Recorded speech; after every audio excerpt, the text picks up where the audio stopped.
So, magandang araw po. Ito po ang Top Gun PH. So, ito pong video na to, gagawin ko lang para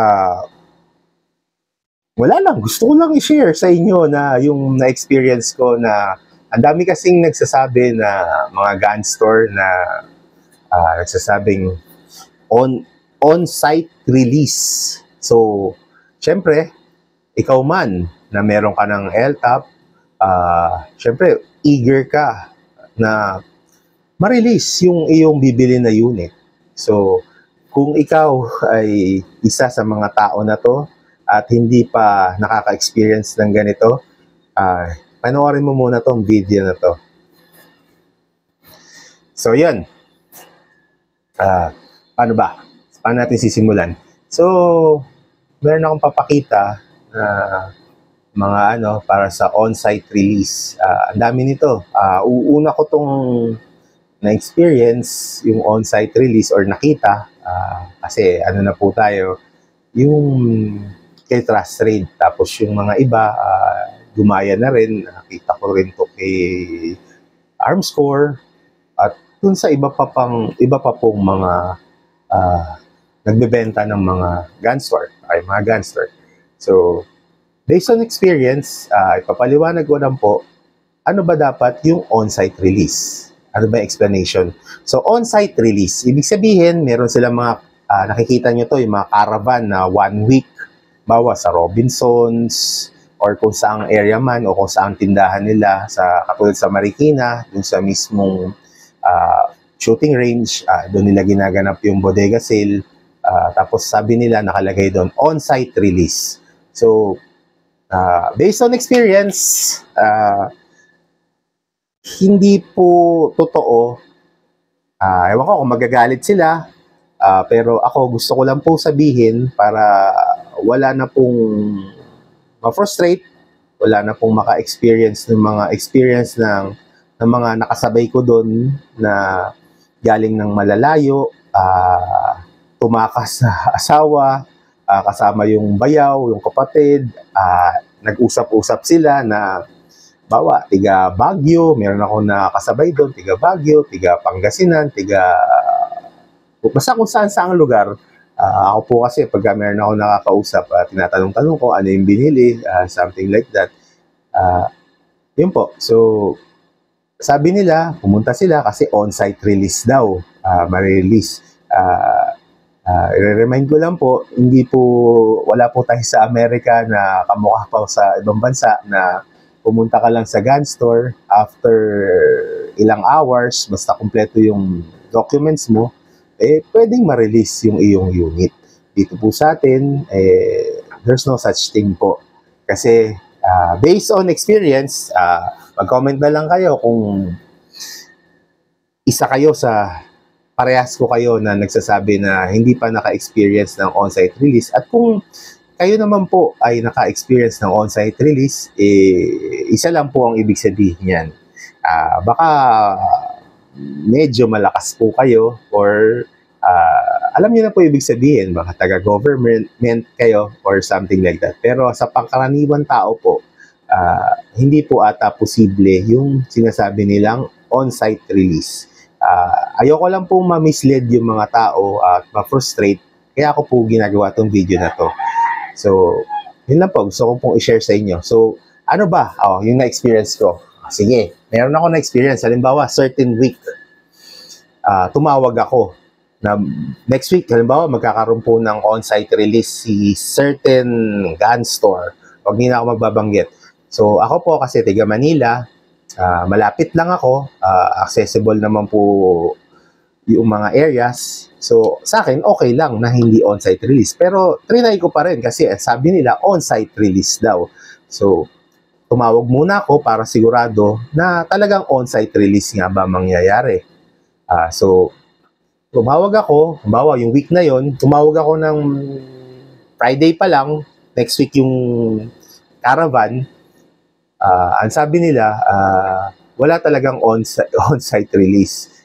So, paki-correct na lang ako kung mali yung words ko, pero yun yung pagkakaintindi ko. So, ang mangyayari lang talaga, hindi siya on-site release. Ang mangyayari,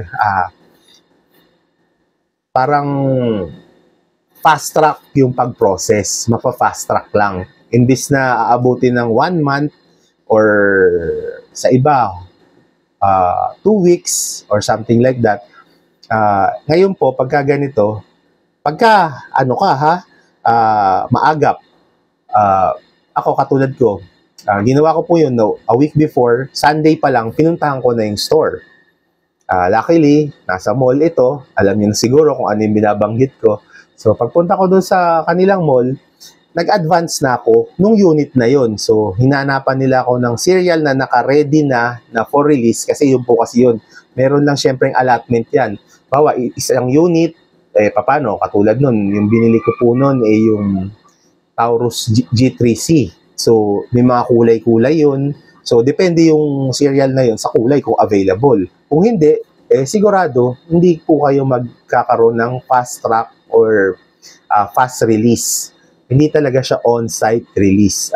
Ginagawa lang po nila tong marketing strategy para magkaroon ng mga customer. Siyempre, kung ikaw ba naman, akala mo, marirelease din, pre-process mo, tapos sasabihin, ay, hindi po ito marirelease ngayon sa ganito pa, babalikan mo pa. Nakabayad ka na, nakapag-fill up ka na. Siyempre, ikaw, tutuloy mo na yung process. So, yun po. So, para hindi po ma-frustrate yung mga taga-malalayong probinsya, mga na pumupunta at nakakarinig at nakakabasa ng on-site release. So, yun po, balik po tayo dun sa sinasabi ko. So, ginawa ko po, Friday, tumawag ako. Sunday, pinuntahan ko yung store para hindi masyado ma-traffic. Ayun. So, pagkapunta ko doon, pre-process ko, sinulat ko, nag-down na, actually, binayaran ko na, kailangan mo po palang bayaran ng full. Kasi pag hindi mo binayaran ng full, hindi siya ma-fast track yung release. So, binayaran ko na ng full, siyempre, dapat yung LTAP mo, wala kang pending, meron kang, okay ang LTAP mo, meron kang app, yung LTAP app, yung FEO account, meron ka nun, wala kang expired license na mga firearms. So, yun. So, pagka yun, di tuloy-tuloy na yung process, na-release siya, hindi pa nga nung week na yun mismo. Bawa, Sunday, binayaran ko, na-release siya mga Friday the next week. Hindi nga siya 3 days. Friday or Thursday ko na napuntahan yung unit.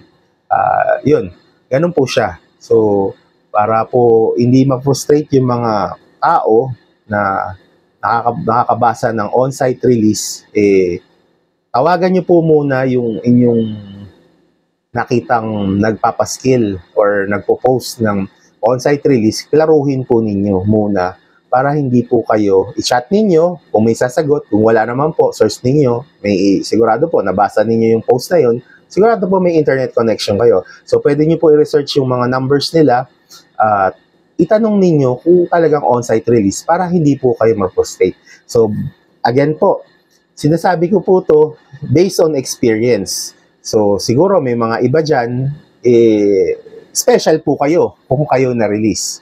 Pero most of the time, hindi po nangyayari to.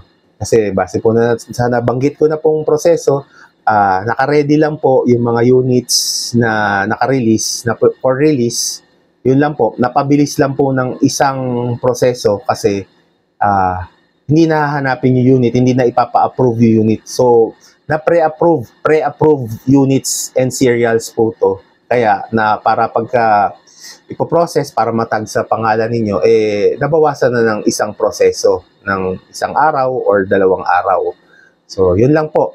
So, maraming salamat po. So, hindi ka pa nagsusubscribe, mag-subscribe ka naman po.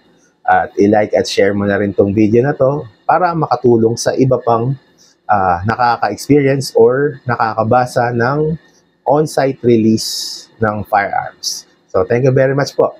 Top Gun PH.